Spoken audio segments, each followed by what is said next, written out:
Hi, this is Scott Murray, and welcome to the Daily Economic Market Chat.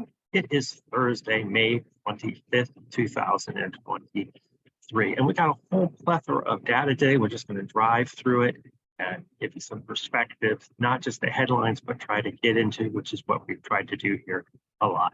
GDP, first quarter, a little bit better, 1.3 versus 1.0. Inventories flipped, not too surprising, sort of a volatile number. And we saw that along with some other readings, particularly durables, helping out on the number. But it was noteworthy that that residential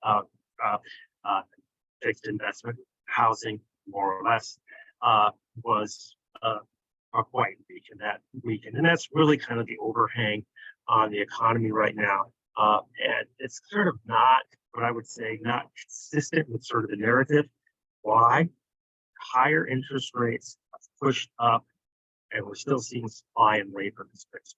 Talk about completions in the housing data, new housing data, because that's kind of a driver of supply out there. At the same time, we have this disconnect between buyers and sellers over price, which then leads to the affordability issue on the price element side. So that is holding back. At this point, when we had good employment, we would normally see healthy residential investment. Why? People have jobs, more need for housing. That's sort of how but we have gone through a shift. And I think that's really noteworthy today when we look at the pending numbers. Now, it's not a big deal because we look more at existing home sales than the pending. But what's interesting in the pending number, which the National Association of Realtors noted, was the striking difference over the last 22 years in terms of activity. The South is roughly flat. The Northeast and West is down 40%. So that's just shows you the demographic element and the location element of real estate. And so we want to recognize how that's impacted then on the GDP number we saw today. And because of that, we're seeing the economy being held down with that.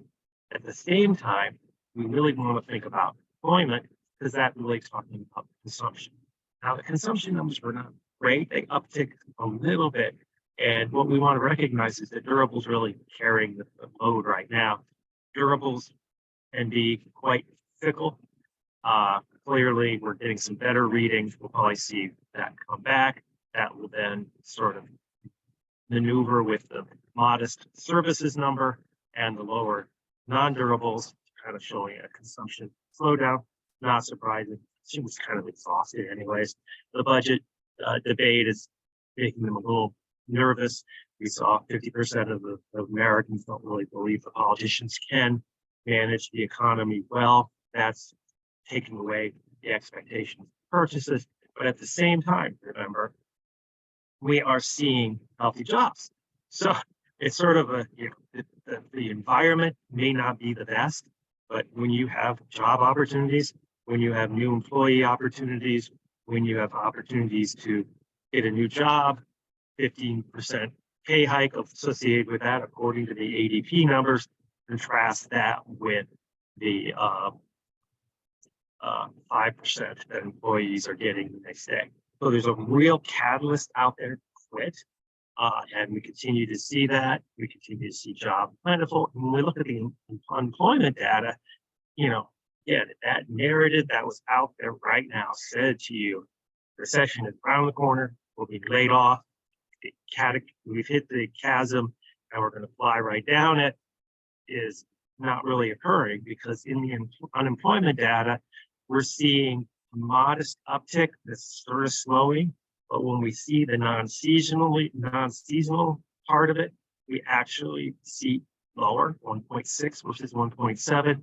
And remember, this was the reference week on the continuing claims. That means that the non-farm payroll number, when we see it in the next week, will probably be a little healthier than what people are thinking. So that narrative of an economic slowdown tied to employment is not there. And that is why yesterday in the minutes, the Fed noted a very tight labor market. right? Now, they also got a little bit of a hit today when you looked at the second quarter, the first quarter, second reading GDP number. What was the hit? The hit was that inflation was a little bit higher. The PCE index, which is measured, the core was at 5. That's still pretty high, and it doesn't seem to really want to go. And if we're surprising higher than lower. That's again problematic. Fed employment looks solid. Inflation seems high. Says to me, like, all right, it's just that's what you would expect.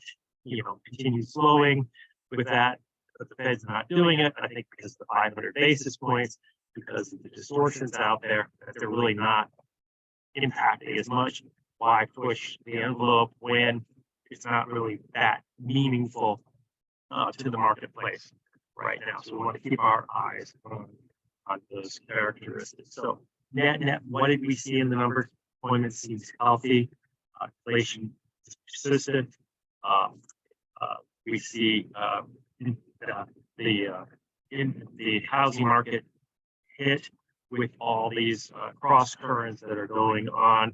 And hopefully that will ease some burden going forward, but probably not going to see it because the lack of inventory and the demand by the sellers to get a decent price. If they don't get a decent price, they're just like, hey, I'm not going to list the house.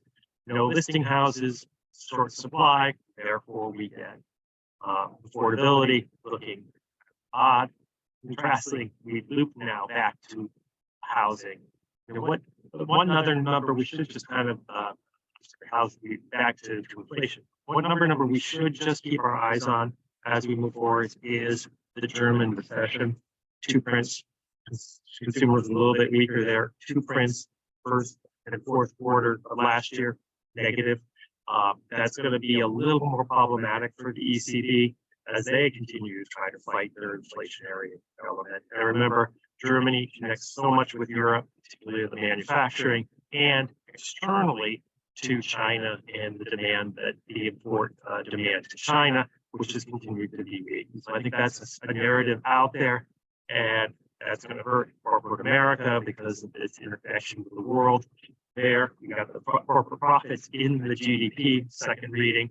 That told us that corporate profits are actually in recession too, and it actually got worse, and it was broad, financial, non-financial, and the rest of the world were all negatives. So that may end. Profit margins have generally been stable, and people, particularly leaders, are worried about losing employees.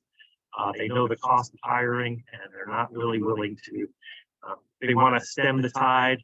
They're willing to take a little hit, which I think you saw in profitability, at the same time looking for opportunities. And that drives me back to what we saw in the ISM, which is, yes, some existing businesses are pulling back, but new opportunities are actually filling that hole at this point. And I think that'll continue to be a theme as we move forward with innovation. And even with the fixed income number so weak in this first quarter, intellectual property was again positive.